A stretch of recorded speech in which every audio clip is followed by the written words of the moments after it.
Hello, and welcome back to another Sergmanx video. Today's video, I'm going to be talking about Sega Genesis hidden gems that I think you should definitely check out. I got a couple of bangers on this list. So starting off, we have two Crude Dudes. This is a game I actually grew up playing with my cousin. I used to go over to his house, we'd hook up the Sega Genesis, pop in two Crude Dudes, and play some fun multiplayer side-scrolling beat-em-up goodness.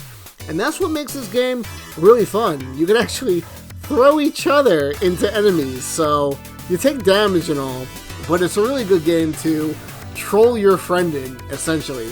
But when you're not playing with a friend, you got your typical beat-em-up action here, but a lot of the background elements you can just pick up and throw, and nearly every enemy you can just pick up and throw at other enemies if you want to go with that approach. And the boss fights are very unique and weird. Like, the character designs for this game is pretty 90s to the max, I have to say. Definitely check out two Crude Dudes if you're looking for a different type of beat-em-up game. You will have a blast with it, especially if you're playing multiplayer with a buddy. So check this one out. Next up, we have James Pond, Underwater Agent. Now, this game is a big old reference to the 007 universe. Sadly, though, when I was a kid playing this game, not knowing the existence of James Bond at that point in time, all the references went over my head. But going back to the game now, it's clear as day, so definitely check this one out if you want to see that. Now, for the game itself, each of the levels require you to do a different objective. Some might say, bring these gold bars to the surface and put in a boat. Some may be, plug up some oil so it doesn't pollute the ocean. Then we have some escort missions. We gotta bring the fishes back to the pipes. So there's actually a lot of variety with the mission structure to this game.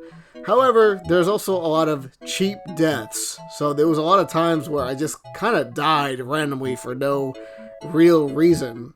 But other than that, I think the game looks pretty good. The soundtrack is very limited, there aren't many songs to the game, but what is featured here is pretty catchy and it will get stuck in your head after a while. So if you're looking for something unique, something different on the Sega Genesis, definitely check out James Pond.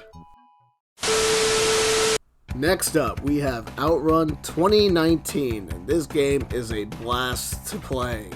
So if you're familiar with the OutRun franchise, the goal of the game is to essentially beat the clock.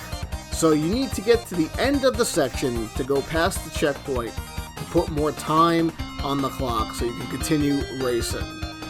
This game follows the same formula, except instead of it being one gigantic course, this game is segmented into levels. It gives the game more of a breather, I should say. Instead of doing everything in one go, everything is segmented, which I quite like a lot. And honestly, this game does a lot of cool things with the Sega Genesis hardware. You have the illusion of going up into a highway above a bridge, and it's really quite nice. The soundtrack is also fantastic. This game actually does a lot of things pretty well. I kind of wish we had cars like this in the year of 2024, as 2019 passed and we don't have anything like this in the real life. If you're looking for a different take from the OutRun franchise, look no further. Check this one out. Next up, we have a very interesting game here with Dashin' Desperados. Now, if you ever played Kirby Superstar on the Super Nintendo, there is a mode in that game where you race against King DDD as you try to get to the end of the level, avoiding different obstacles and whatnot. Now, this game is pretty similar, except the AI is a masterclass troll. I remember the AI got to the end of the course, stopped, didn't finish it though, decided to go back, attack me, and then get the win. So the AI can be very punishing, but you can definitely change the difficulty if you're having a hard time. This game overall is pretty unique. Haven't really seen a game in this style and you'll have a good time with it. Just don't get frustrated with the CPU. They can be an asshole at times, but you'll have a lot of fun with the game. Check out Dash and Desperados if you're looking for a unique experience on the Sega Genesis. Check this one out and have a good time with it. Next up, we have Magical Hat. Now, this is a very interesting game. Now, if you're familiar with the history of Doki Doki Panic and Super Mario Bros. 2, this game has a very similar story, as Magical Hat came out only in Japan and is based off an anime.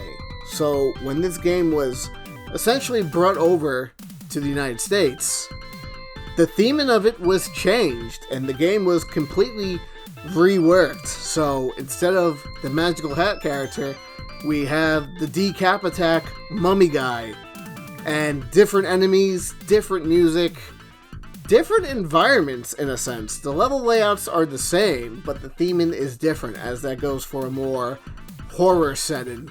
Of course, lighthearted. So it's kind of cool coming back to this game and seeing how it originally was. Check this one out. It's still a very unique experience. I feel like you'll still have a good time with it. And even if you have never played Decap Attack, this game still stands out on its own. Magical Hat is a completely unique experience. Check it out. Next up, I had to talk about Mega Man The Wily Wars, a game I feel like doesn't get enough attention and praise. In fact, this game was never released in North America. Only the European and Japanese markets received this game. Until recently, with things like the Sega Genesis Mini, this game was included, and limited print runs for the Sega Genesis, we finally got the game. So, this game basically is a remake of Mega Man 1, 2, and 3, which is really awesome. This is actually my preferred way to play Mega Man 1 these days, as the graphics look really good, and with Mega Man 1 being my least favorite in the classic series, it's nice to see this game get a new breath of life. And what makes this game even more special is, after you complete Mega Man 1, 2, and 3, you unlock the Wily Tower mode, in which you can choose different boss weapons from each of the games in this collection and take on this new challenge with new unique enemies. And to me, I feel like that's an amazing feature to add to these games to give it something new. And for those who've never played Mega Man, this is actually a great place to start.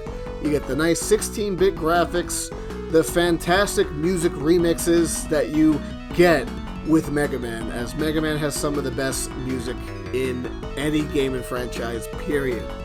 So, now's your chance. If you never played a Mega Man game, this is the perfect spot to start with the franchise. And who knows, maybe after playing this, you'll become a mega fan of Mega Man.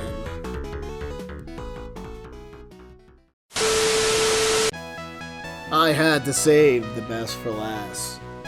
I've talked about this game on my YouTube channel with my Mode 7 show, links below in the description.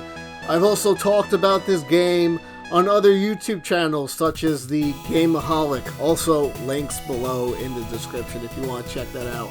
Chiki Boys, this is one of the best Sega Genesis game, period. Barely anybody talks about the awesomeness of this game.